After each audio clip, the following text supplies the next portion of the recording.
Good morning from Chobani, Bolivia. This is the gateway to the Salar de Uyuni, the largest salt flat in the world. And today, I plan to ride across this great expanse of salt and desert alone. Find out in this episode if I succeed.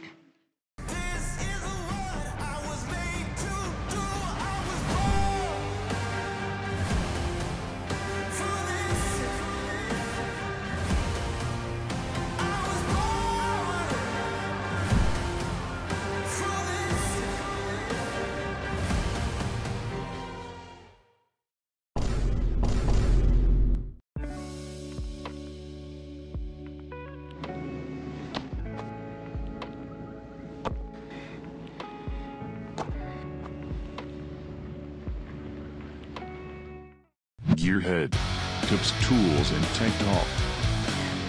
This isn't an ordinary needle. This is a needle that is an absolute must for any carburetor. Specifically, it's a needle for this motorcycle and for the Mikuni carburetor. Let me tell you why. I was being needled to death, and I found a solution in the middle of nowhere. Stop messing about and come in. I know. The owner, his name is Robin. Robin Redbreast. And can you tell he's from London. The Big Isle? Yes. Yeah, not only is he a mechanic, he's got 4 DR650s. He knows a little hack to make the jet work better. He knows how to reduce it. So I don't have these bogging on the hills and whenever I roll on the throttle. He's got about a dozen other motorcycles. He leads tours. And one of the first things he asked me is, do you like coffee? Yeah, and he takes me into his little kitchen here and stirs me up some coffee. Can you imagine? I can put a bit more milk if you want. That's great. Yeah. Look at this. Thank you, Robin. You're a godsend. Okay, to reduce jet size when you haven't got a jet size, what we do here in Bolivia, if you can see that fine piece of copper wrapped round and put inside the main jet hole, and it just restricts the little bit of gasoline going in there and it will bring it down to jet size. When you're finished, you can just take it off again. But that does the work and we use it so many times. Gearhead, tips, tools, and tank top. We do rock climbing, we do bicycles, we do motorcycles, we do jeep tours, we do salt flat tours, we do camping tours. So this is the whole deal. All our deal. We do a lot of filming. So we have a lot of film crews, because once you get with filming like all the film companies in the past and they want to come and do some filming on the Salar, right? They need logistics. So we have 2 generators there, we have 2 trailers, we have 2 cars, we can do all the food, my girlfriend cooks all the food for them. Whatever they want, we'll find it, you know? So they say, oh, we want a rabbit to cook over a fire for this scene tonight.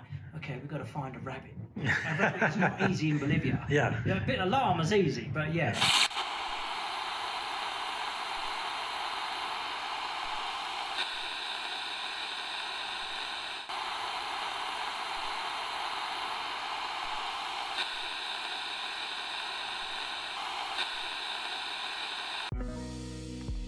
When the Spanish come to mine here, they needed people to work in the mine. And like the rest of the world, they thought the easy option was to bring slaves from Africa. They brought slaves from Angola.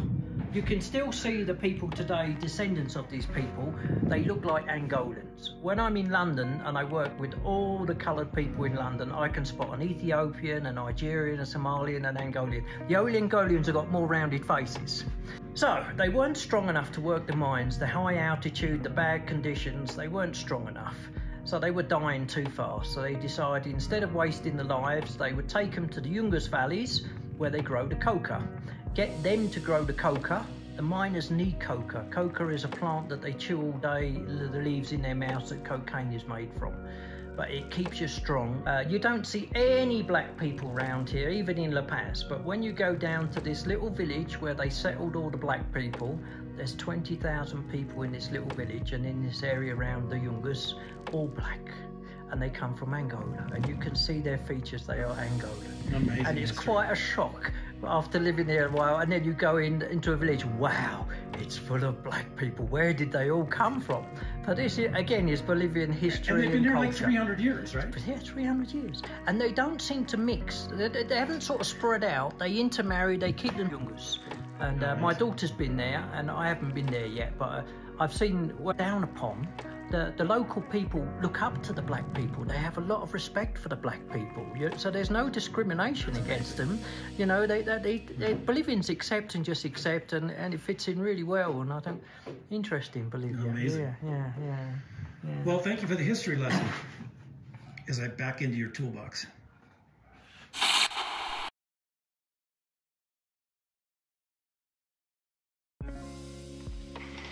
Now, one of the challenges travelers like me face in this area is that there are geomagnetic disturbances. These disturbances were created by volcanic activity many hundreds of years ago. According to some experts, the salt flats contain 72 navigation. So using the phone, the GPS, or a magnetic compass can be a problem from time to time because of these geomagnetic disturbances. So a couple of things that I need to do is talk to some locals here and get some visuals on the horizon of where I need to be heading. In addition, I've been told that there are some tire tracks that are pretty clear on the desert that I can follow, and if I stay close to those tire tracks, I'll be safe. Now, you're thinking, well, wouldn't it be great just to get on the motorcycle and fly across the salt flat? Well, this salt flat turns into a lake for about 5 months of the year, and this is where people get like the mirror effect. So there are places that are boggy. So if I get off, the bog down's a lot of work. Getting off's a lot of work. But if I go too far off the kilometers off the road, either way, I can't be seen because of the bend or the curvature of the earth in this part of the world. I've got a good working bike now. The carburetor's running very well. The tires look like they're in great shape. Hit the road, the salt road. This is a jumping off point, and according to a local guide, it's 40 minutes. So it's 12 noon right now.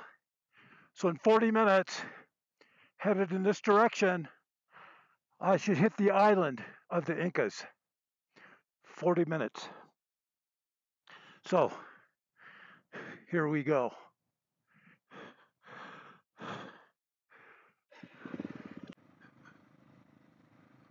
According to the compass, I'm headed west.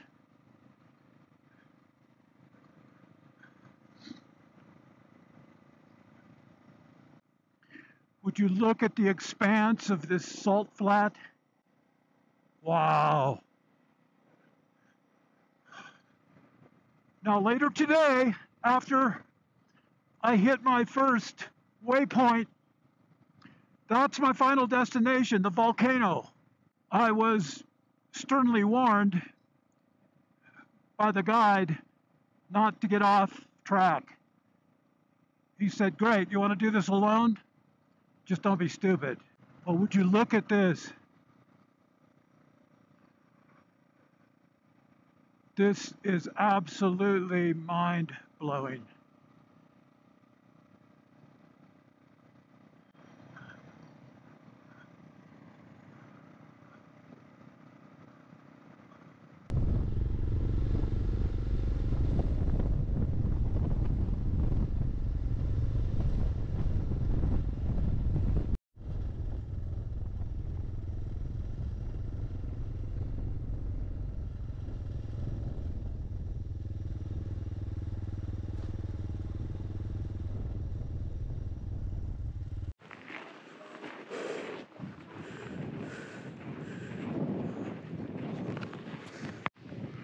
Well, this is the official starting point to cross the Salar de Uyuni.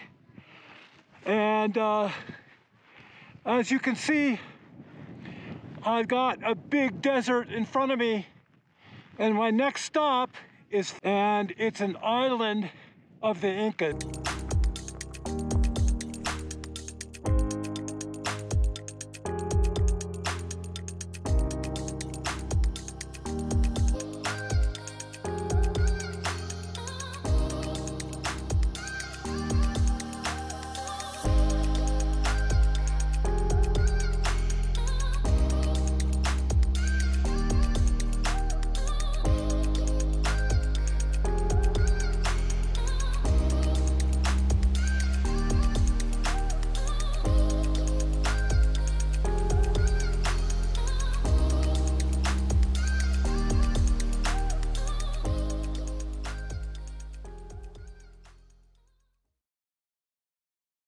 So I made my first waypoint, the island of the Incas. And this island it's a volcanic island. And somehow cactuses found their way here and they're thriving. Check out what they look like here.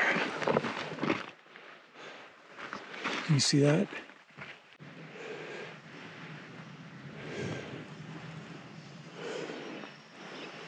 I guess there's a tour I can take, but I'm not so sure I'm going to do that. But I'd like to sit down for a cup of coffee and then plan out the second part of this adventure.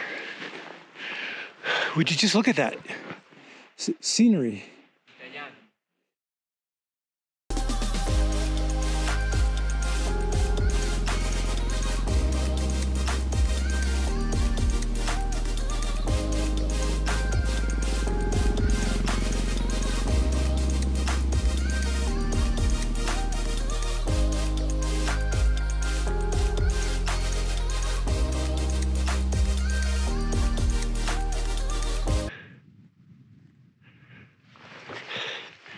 So do you see in the distance there's these little islands? Well, those aren't just little islands. Those are the tops of what used to be active volcanoes. According to experts, there are up to 72 of these cones, these little islands in the Salar de Uyuni. Yeah, so this was all volcanic. And right now, speaking of a volcano, that's the direction I'm headed.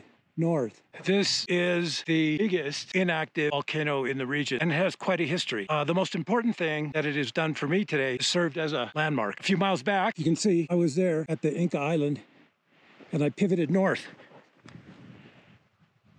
Yeah. So that's where I'm headed. I normally don't have dry skin, but my lips get super chapped here. And I think it might have something to do with the salt in the air as well. It's not only hot,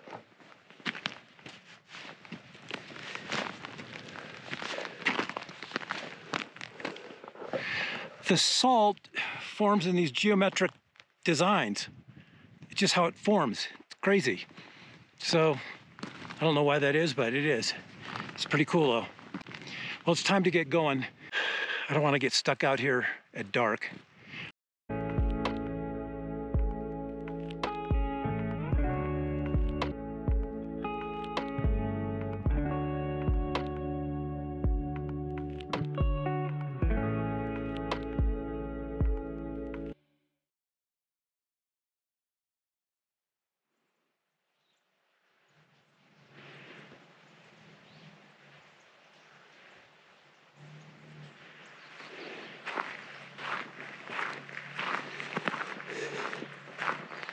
There it is. How amazing.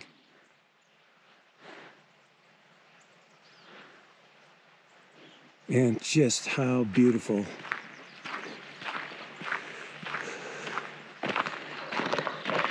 It's 6 o'clock in this sleepy little village of Jira. There's no internet, no cell phone reception. I want to get a cup of coffee and I want to take a little walk with you around this town. It's so great. The dogs aren't even barking. Oh, well, here's one buddy. Hi. Stretching out a little bit. All right, I've got my coffee and it's all good. And here's the local church. It's kind of cute.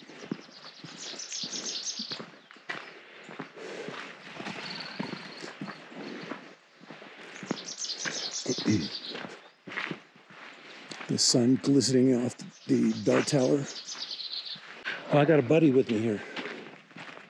He took it upon himself to be my guide this morning. So, there you have it.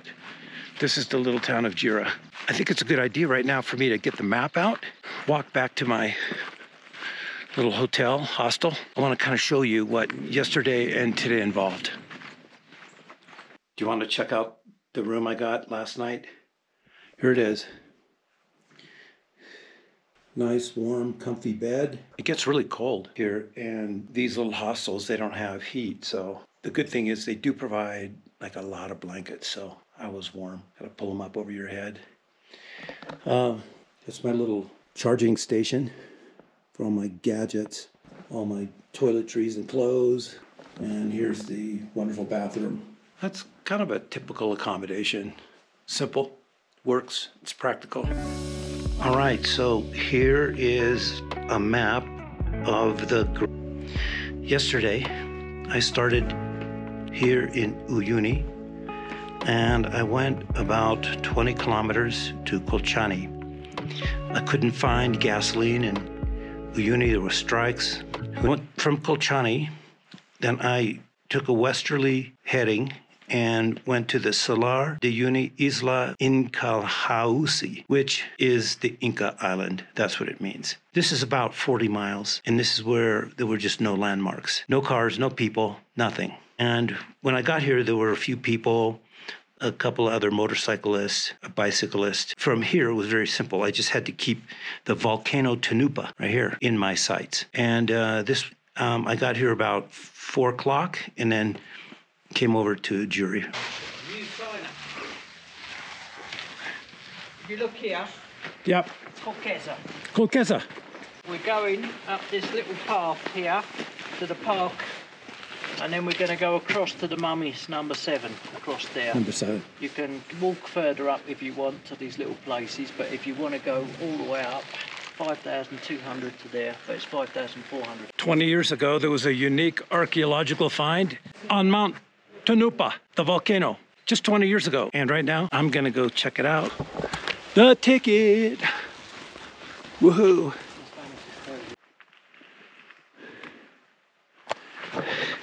I think you can see where this is going.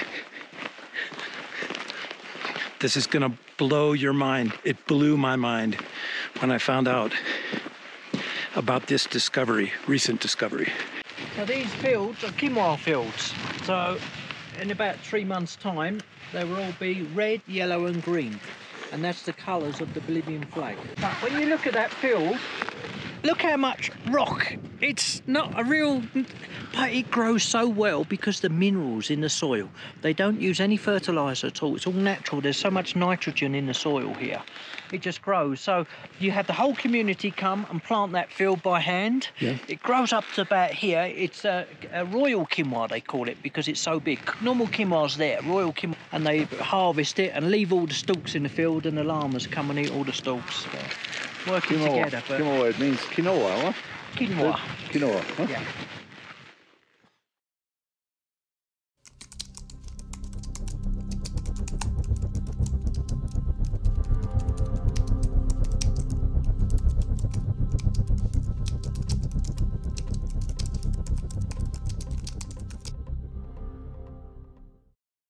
And these are the 2 children, yeah?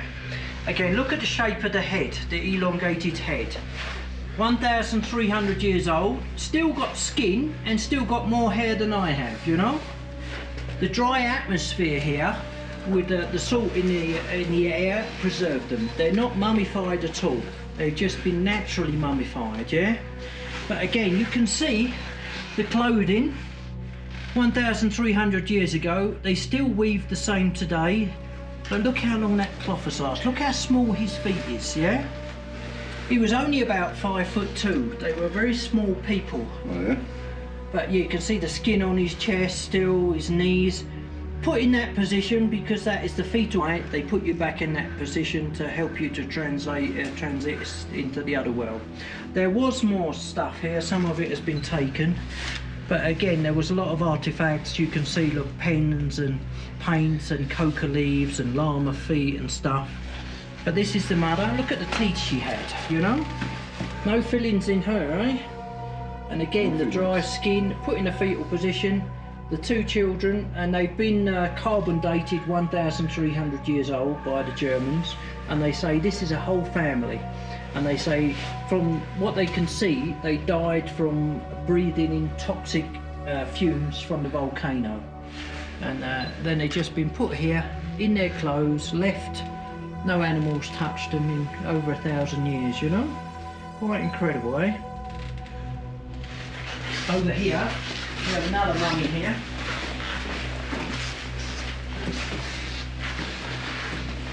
If you look at his fingernails, look at those fingernails. They are not the fingernails of somebody that works the ground. These are the fingernails of an engineer. Look, they are terrible. But look how manicured his fingernails are. He was obviously aristocracy and never did a day's work in his life, you know? Looked after. But again, if you look at the material, you can still see the colour material. How is that, eh? You know, it's just been sitting here for over 1,000. His name is Fred. But people will come here and talk to them. They talk to their ancestors here, you know, and they say, oh, Fred, can you help me with the harvest this year? You know, you must know people on the other side. This is the remains of a llama. Again, it's something of value to the people. They can't survive without their llama. And then you've got this guy who's just sitting here contemplating the philosopher. What is life all about? What is the meaning of life? But you can see he's... the skin has shrunk so much it's pushed the bones through the heels of his feet, but you know, you can see a little nest inside. There was probably a mouse living in there, you know, what a place to live, eh?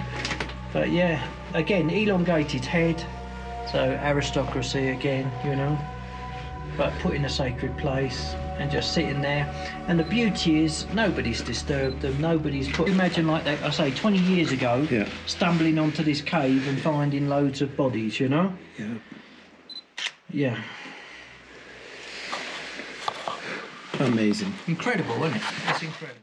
Well, Robin, thank you very much for everything. It's been a pleasure, Matt. It's really been great working with something you. about Bolivia on your trip and seen some spectacular places. But if any of your viewers want to come and experience some real adventure on exclusive tours, they can look me up. Nomadic experience.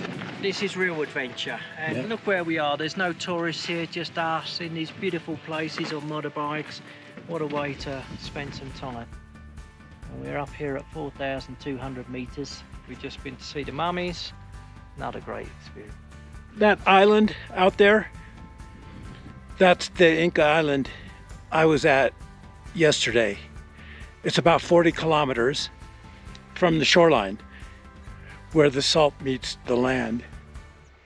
But there it is. And then over there are the Occidentals and the border of Chile and the Atacama Desert. Well, would you just take a look at this?